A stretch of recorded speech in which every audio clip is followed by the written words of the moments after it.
عم تبون، قلبي معاك، قلبي معاكم، قلبي معاك انت وكل من يصدق هذا الكذب اللي انت بتقوله. ساعته كتير صدعتونا بالثلاث اربع سنين اللي فاتوا الجزائر في البريكس. البريكس هيموت على الجزائر، والجزائر خلاص موجودة في منظمة البريكس. وفجأة بعد إصراركم الشديد بدون ما مصر تقدم أي طلب للبريكس، البريكس اختار مصر والسعودية والإمارات والأرجنتين وإندونيسيا. ليه ما اختار؟ واختار إيران وما اختارش الجزائر. ما اختارش الجزائر اللي هي القارة. الجزائر القارة. اللهم لا شماتة، لا يوجد أي نوع من أنواع الشماتة، بس اظبطوا نفسكم وكونوا صادقين. كم الكذب والتزوير المعلوماتي اللي حاصل من ألسنة النظام الجزائري عن بريكس وعن وضع الجزائر وعن موقف الجزائر من البارح لليوم مرعب. يا أخي بدل ما نبدأ نوجه نصايح ازاي تنضموا لبريكس بقى وتلعبوا اقتصاد، لا ده عايشين في حتة تانية. السياسة صعبة والجزائر أصعب. العالم بيتعلم من الجزائر. يعني أول خطوة للنجاح هو الاعتراف بأن في فشل. بقى أنت بتحاول كل الفترات اللي فاتت برأس طبون بنفسه بلسانه بيتكلم كتير احنا في البريكس ومتقدمين للبريكس. بريكس يا جدعان الصين وروسيا الهند البرازيل جنوب افريقيا. وما بيختاروش الدول كده، ده اتقابلوا مع خليج البنغال منظمة البنغال وشنغهاي، واتقابلوا مع كل دول العالم عشان يختاروا مين يكون معاهم. ويطلع بعض الجزائريين يقولوا كلام غريب ومستفز، وانه في دولة عربية هي اللي كانت السبب في ان يرفضوا الجزائر. يا راجل اتقوا الله، اتقوا، في منطق للامور. انت كجزائري ليه ما دخلتش؟ اعرف في شوية اسباب رئيسية في ان الجزائر لا تدخل البريكس.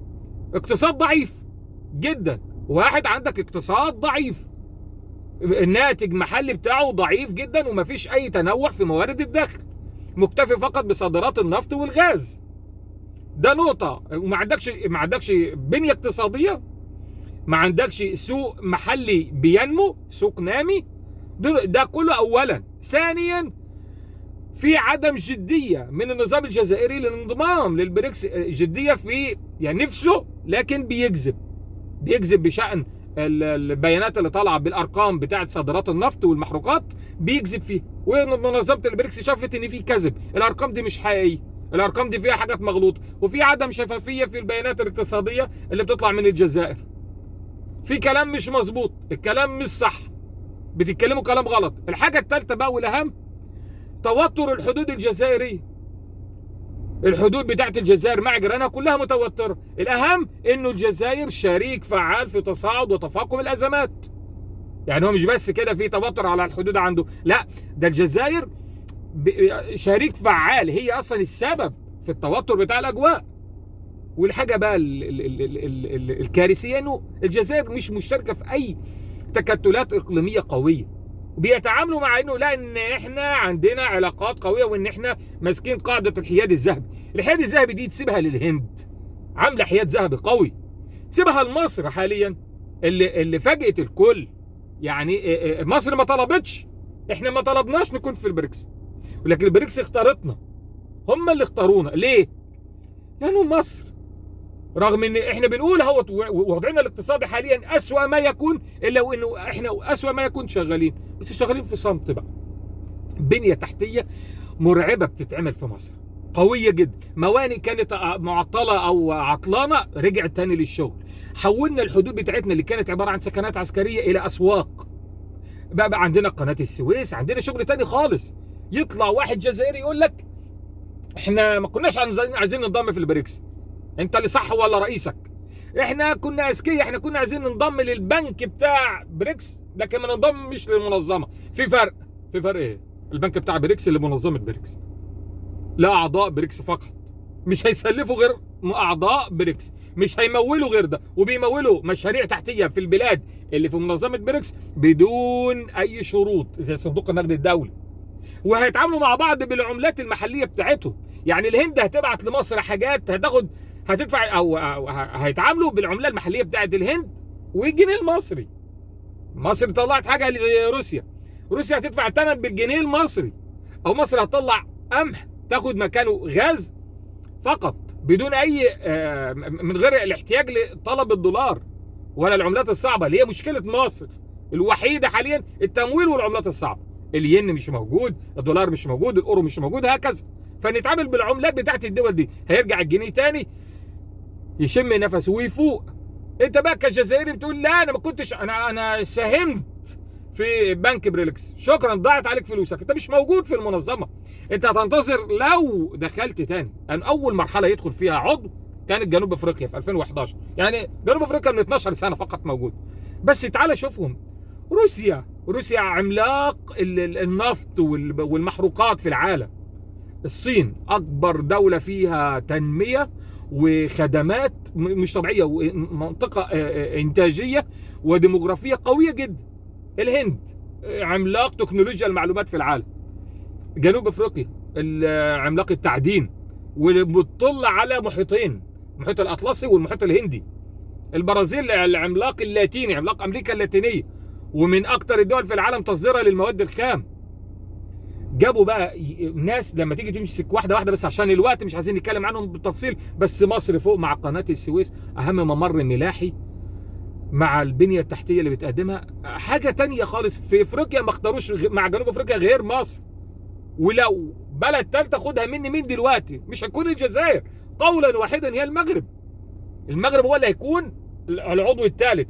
مصر، المغرب، جنوب افريقيا، المسكين الثلاث على الشوكه بتاعت قاره افريقيا، على ناصيه قاره افريقيا من الشرق من الغرب من الجنوب. هتكتمل مع المغرب فقط، خدها مني مين دلوقتي ونتحاسب على الكلام ده بعدين. لكن الحاجه بقى الكارثيه ان منظمه بريكس لما جم يصوتوا على انضمام الجزائر رغم دعم فلاديمير بوتين بنفسه لانضمام الجزائر، الا ان الموضوع اترفض. ليه؟ مفيش، ما خدوش اغلبيه، ما اتفقوش. اتفقوا يا راجل على ايران وما اتفقوش على الجزائر، واتفقوا على الارجنتين وما اتفقوش على الجزائر، اتفقوا على اندونيسيا وما اتفقوش على الجزائر، رغم ان اندونيسيا مشتركه مع تركيا في حاجه تانية اسمها ميكتا، حاجه كبيره فيها كوريا الجنوبيه فيها اندونيسيا، ومع ذلك بتدخل اندونيسيا رغم ان المنضم لاي تحالفات تانية صعب انه يجي مع البريكس. لكن البريكس هي اللي هيكون منافس لمجموعه السبعه العظماء بتوع العالم اللي مسيطرين على العالم حاليا على 2030 2040. هيبقى في تنافس اقتصادي مش طبيعي. الجزائر لا هنا ولا هنا. اللي مزعلني في الموضوع، عايز اقول لك ازاي تحسن من وضعك، بس من البارح لليوم كم اكاذيب مش طبيعيه بتكذب وتقول دوله عربيه هي السبب في عدم انضمام الجزائر للبريكس، وان هي ضغطت على دوله ما كانش في دوله عربيه في البريكس قبل انضمام السعوديه والامارات ومصر حاليا. مفيش، مش موجود يا عم. انا الدوله لسه ما دخلتش البريكس هضغط على البريكس يضيفوا مين ومين لا، وانا اصلا مش معاهم. ما هذا الكذب؟ الكارثه ما هذا التصديق لكل هذا الكذب. يا جماعه نكون واضحين، احنا ما عندناش سوق اقتصادي قوي، احنا مش بنقدم حاجه للعالم، احنا حدودنا متوتره، احنا مش عارفين نظبط علاقتنا مع بلادنا، مع وطننا العربي، القوميه بتاعتنا العربيه مش موجود، حتى الامازيغيه مش موجوده. مفيش اي تنسيق، لا معتمد على نفط وغاز، وبتكذب للعالم في البيانات الاقتصاديه بتاعتك والارقام الحقيقيه للصادرات. ففي كذب مش طبيعي طالع من الدوله. الله يوفقكم ويعينكم وتنضموا ان شاء الله المره اللي جايه، بس بهذا الوضع لن تنضموا، انتم مش موجودين في اي تكتل يا راجل. ما انت ولا مره نفذت على انك تنظم بطوله عالميه لكره القدم عندك. مصر قدمت مره وفشلت، وبتقدم تاني مع ملف بقى اقليمي، مصر واليونان والسعوديه. انت مش موجود في حاجه زي كده، زي مثلا المغرب مع اسبانيا والبرتغال مقدمين لاستضافه كاس عالم، ومش المره الاولى اللي المغرب يقدم. فكره ان في دوله بتقدم على انها تستضيف حاجه زي كاس العالم، هي مش كوره وصافي، لا، يعني انا عندي بنيه تحتيه، يعني انا عندي دوله، يعني انا عندي حاجات كتير جدا. كجزائر انت مش بتفكر فيها. انا ممكن تقفل على نفسك وتعيش بخير، بس ما تعيش بدور عنتريات تانية ووصل الامر معاك للتطبيع. انا ما اقعدش مع مطبعين. يا عم انت كنت هتموت على البريكس فجأة طالما ما انتش موجود فيها. انتوا ما قرأتوش الحاجات الخفية في خطاب العم تبون. ده انتوا هتروحوا في حتت مخفيه من العالم بالوضع بتاعكم ده. انتوا ايه يعني امتى هنفوق ونقول هنا احنا فشلنا؟ ايه تبارك الله، مصر ليه اختاروها ومصر مش مقدمه على الطلب؟ طب انت متخيل احنا ما قدمناش على ان احنا ننضم للبريكس، هم اللي جم قالوا لنا انتوا معانا في البريكس. في مقوله في بيت شعر جميل عندنا في مصر بيقول: لك يا مصر السلامه وسلاما يا بلادي، ان رمى السهم ان رمى الظهر سهامه اتقيها بفؤادي. نفسي ان المقوله دي تكون على كل بلادنا العربيه. يعني انا زعلت جدا لما رئيس وزراء اسرائيل كان بيتكلم كده في لقاء كده في طياره، بيقولوا له عن الجزائر الجيش الجزائري يصمد قد ايه قدام الجيش الاسرائيلي، قال 9 ساعات. زعلت جدا. يعني ايه 9 ساعات؟ هو انت متخيل انك هتهجم على الجزائر وهيسكت العالم العربي؟ اول حد يكون مدافع يكون المغرب اللي فيه مشاكل كبيره ما بينهم. انتوا مش عارفين اصل الانسان العربي او الامازيغي عامه، اللي هم المسلمين بتوع الشمال الافريقي. بس انت مش معايا يا عمي، انت في حته ثانيه، انت بتتكلم على عالم اخر وعايش في ان في مؤامره كونيه عليك لوحدك، وان مفيش حد بيساعدك، وان مفيش حد بيدعمك، وانت مش واخد بالك ان دي من افعالك. لو ده حصل، لو ده على الارض هو الامر الكاين الموجود، يا اخي اتقوا الله. قولوا للي شاطر برافو، قولوا للي نجح. احنا عندنا بنعاني واحنا في اسوأ مراحلنا الاقتصاديه كمصر، بس احنا بنبني دوله من الالف مره ثانيه، بنبدا من اول وجديد كما لو احنا ما عندناش اي شيء، ما اهتمناش احنا بيدخل لنا فلوس قد ايه في جيوبنا، ولا الحاله الاقتصاديه انا معايا فلوس قد ايه اشتري، وقيمه العمله، وبدانا نشتغل وتركنا كل العالم وما سمعناش لاي حد بيتكلم، واشتغلنا لدرجه ان حاجه زي بريكس 40% من سكان العالم، الصين، الهند، روسيا، البرازيل، جنوب افريقيا، وبقى معانا السعوديه، الامارات، اندونيسيا، وما ادراك ما اندونيسيا، ايران، والارجنتين، ومصر. انت متخيل العالم هيمشي فين بعد كده؟ هنروح فين؟ وضع مصر اقتصاديا هيتحول بدرجه ثانيه خالص، هيطلع بزاويه مرعبه ان شاء الله، وهتشوف الايام اللي جايه تقول ايه. ما تجيش انت بقى تقول بعد ما كنت هتموت. عندنا مثل كان مش عارف مثل ده مصري ولا مغربي نفسي فيه وبقول اخيه، يعني انا هموت عليه مش عايز، وانا هموت، ولما ما يجيش الحل اصلا ما كانش عندي رغبه. ايه شغل الاطفال الصغيرين ده؟ لا احنا فشلنا وما اقنعناش منظمه البريكس العملاق الاقتصادي المرعب دوت، ما اقنعناهمش بنفسنا. هيطلع واحد متفلسف يقول لك احنا ما اشتركناش في البريكس، الموضوع ما يهمناش، بس احنا كنا عايزين نشترك في البنك التنميه بتاع بريكس. يا راجل، هو بنك بريكس هيسلف اي حد غير بريكس، غير الناس اللي منه؟ معرفش بريكس هيبقى اسمها ايه بعد السته اللي انضافوا دول. لكن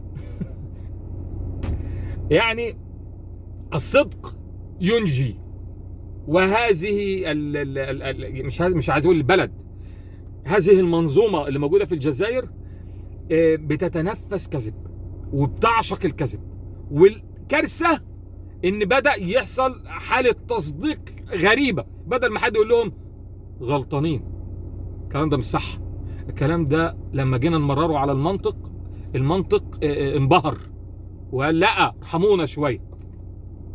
الله يصلح حال بلادنا كلنا يا رب.